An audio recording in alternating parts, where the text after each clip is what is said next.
Bellator 268 event recap. It just recently wrapped up. The title fight was fantastic. Amazing co-main event. We'll go through the key fights on the card, starting with the featured prelim of the night. We'll talk about what happened and give my thoughts on what could potentially be next. Smash that like button, guys, and subscribe if you are new here. And let's get into it. The first fight on this Bellator card that's really heating up. This was the featured prelim of the night. Karl Albrektsson and Dovletdzhan Yagshimuradov. Very intriguing matchup here. You look at the first round, it was competitive back and forth.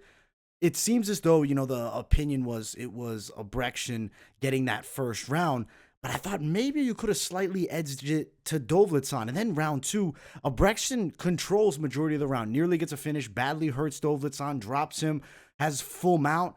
The very end, last 45 seconds or so, Dovletdzhan Yagshimuradov gets out of the mount, gets a suplex, gets some top control of his own. So would that round be a 10-8? Maybe, maybe not.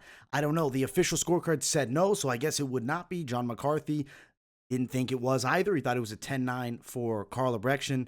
And then round number three, competitive back and forth. Dovletdzhan did land the cleaner strikes, wild spinning back kick. Overall, I thought the fight was really close and truly could have gone either way. Maybe you give it a draw if you're scoring that second round 10-8, but it seems like that's not it. Maybe I overly led Dovletdzhan in the first. Albrektsson gets the win in a fight that was extremely close. Unanimous decision, 29-28. Super excited to see what he does in Bellator because he's right at the top of the weight class of this Bellator light heavyweight division. He has a win over Nemkov. I think he could work his way back up, or actually up for the first time, but back into a rematch spot, right? And him and Nemkov go at it once again. How long will it take? Shouldn't be more than 2 fights away. The path there, though, would be difficult. Maybe Julius Anglickas, who lost in the main event, potentially could maybe fill in and fight Anthony Rumble Johnson, but I don't know if they'd want to do that, a Yoel Romero. But the thing is, those big name value guys probably won't jump towards a fight with Karl Albrektsson. So we'll see what the UFC does. Dovletdzhan, if he can drop to 185, this man is a legit problem. I'd be very interested to see him fighting Gegard Mousasi. Gas tank's a bit of an issue. I think dropping a bit of additional weight could actually improve this. Lose a little body fat. He's 5'11". He's a small light heavyweight. Get down to middleweight. Dovletdzhan could be fighting for a title in Bellator. He has a tremendous skill set. Overall, good fight. Win for Karl Albrektsson. Let's keep on moving up the card. The first fight on the main card. Henry Corrales proved that he was back against Vladyslav Parubchenko. He won the bout by a dominant unanimous decision, hurting Vladyslav with his punches. Corrales looked quick. His hands look faster than they've been in a long time. His last fight, disappointing loss to Cupcake Campbell's. Bounces back greatly here with a move up to 145 pounds. Definitely the right move for him. Cardio looked fantastic. His durability was there. It was a dominant win. Bro, it seemed like he definitely messed up Vladislav's nose. It was leaking, and Corrales was just all over him, outstriking him clearly with kickboxing. Henry Corrales is a damn fun guy to watch. He's a little bit over 35, still's got potential here in this featherweight division. I don't know about jumping him into, the tops of the weight class. He's been at the top of bantamweight, never claimed that crown, but was always, an upper echelon guy. Knockout win over Aaron Pico. Now he beats Vladyslav here. Potential for fights that are, meaningful, I would say. I don't see him breaking into the elite of 145. I don't see him fighting AJ McKee for the title, and there's tough road ahead if he was even to potentially earn his way up to even contenders there. I think Corrales will probably be used as like a very high-level gatekeeper for the remainder of his time, but he's a damn good one, and he sends back Vladyslav Parubchenko, the tough Ukrainian. He wins that bout. Dominant unanimous decision. Great win for Henry Corrales to bounce back here. Now, the featured bout of the night, Benson, Henderson, and Brent Primus. Primus is a monster. He's an underdog in this spot. On the ground, controlled Benson. Striking-wise, was able to stun him a couple of times. Benson's never really been known for his tremendous power. Of course, it's not like Benson's an easy guy to tap. In the third round, you see him with his hands out saying, oh, we should stand it up, whatever. It was just frustration. Brent Primus by no means should have been forced to stand up there. He was dominating, he had the body lock. Controlled most of this fight, landed takedowns. His striking didn't look bad either. Brent Primus is legit. He talks about potentially getting a title shot. I think he could be there. But Islam Mamedov has a split decision win over him in his most previous fight.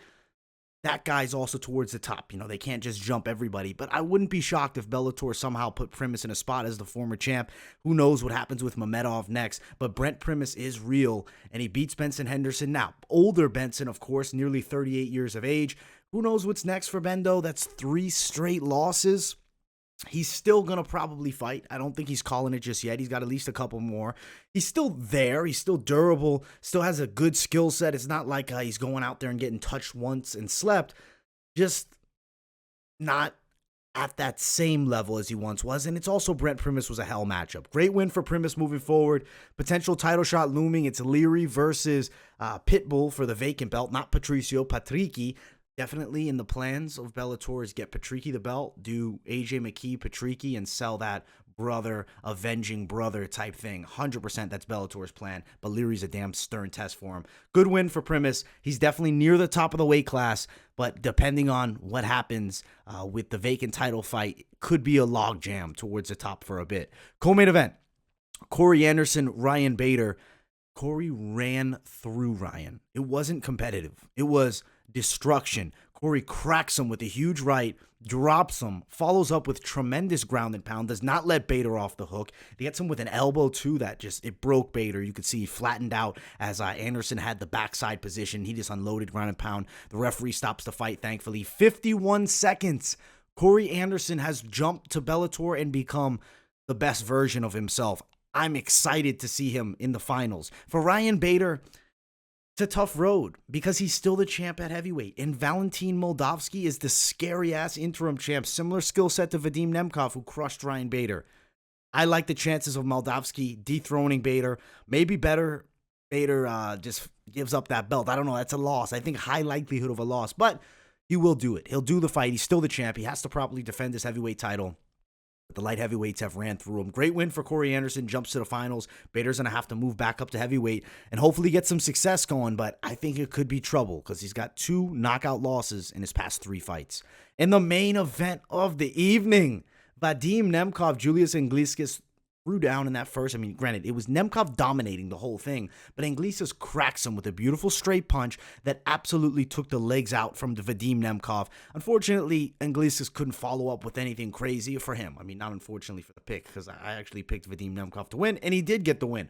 4th round submission. It was a beautiful Kimura. Used the armbar threat for, a few attempts to get Anglickas thinking armbar, and then jumps to the Kimura. It was fully locked in. Anglickas taps. He didn't have his true Rocky moment. I guess the knockdown was the real Rocky moment for Julius Anglickas, but this was Nemkov all day long. And now, Vadim Nemkov fights Corey Anderson, and what's a huge fight. The winner might potentially be crowned as the best light heavyweight on the planet. I mean, a lot of people are saying Vadim is the best because you look at the UFC's light heavyweight division, Jan Blachowicz, Glover Teixeira fighting for the belt. Nemkov, Corey Anderson. I mean, Anderson beat Glover.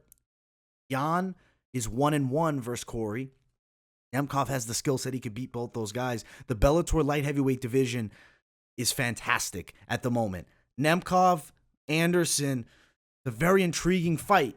Early pick for that one. It'd be hard to pick against Nemkov here, but I feel like Anderson is going to be there. So obviously we'll break it down as we get there. That's a very early lean and could be a little bit of bias just by how good he looked against Anglickas, shutting his whole game down. But one thing he won't be able to do is out-wrestle Corey Anderson. That's extremely unlikely. Could see him out kickboxing him. Could Corey end up hurting Nemkov? Definitely possible. Anglickas, tough loss, but a lot of respect for this man taking the fight. Where does he go from here? I mean, maybe Karl Albrektsson and him, as I mentioned earlier. Does that happen? I would be open to it, but maybe Anglickas will need more time off than Albrektsson wants. Could potentially do Anglickas versus Anthony Rumble Johnson. Maybe. I don't know. That's an idea, right? There's definitely a chance that Rumble and him would fight, but I feel like the marketability and selling of it would be harder, and I feel like they're probably just going to put Rumble into a title shot. Yoel Romero's there. There's definitely a lot of guys towards the top of the weight class, and right now I feel as though Anglickas is just right there. He's not top 3 yet, but he's definitely top 7, top 8. He's going to be a problem for a lot of guys. He's 30 years old. The champ is just too good. I don't see Anglickas ever really being able to beat Vadim Nemkov because there's levels to the game, and Nemkov is looking like one of the best light heavyweights we've seen in a very long time. Great card overall. Fantastic fight and great win for Vadim Nemkov, who fights against Corey Anderson next. Some results from the prelims. Mariah Henderson, the wife of Benson, got a win over Colette Santiago by first round sub. Sullivan Cauley ran right through Dion Clash. Jalen Bates submits Rafael Montini. Lance Gibson Jr. TKOs Ramon Pina. Sumuku Inaba gets a submission win, triangle choke against Randy Field. Javier Torres beats Gregory Milliard, the cousin of Jairzinho Rosenstruik. Nick Brown beats Bobby Lee. Good win from there by heel hook, 1 minute 38 seconds in. Mukman Bakmanov beats Jaleel Willis.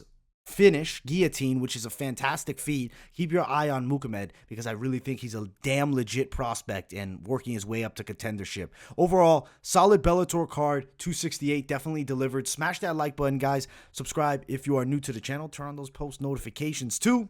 And also, don't forget, UFC full card predictions dropping tomorrow, Sunday. Much love. Make sure to check those out. Thank you all so much, and I will see you all in the next video. Peace, guys.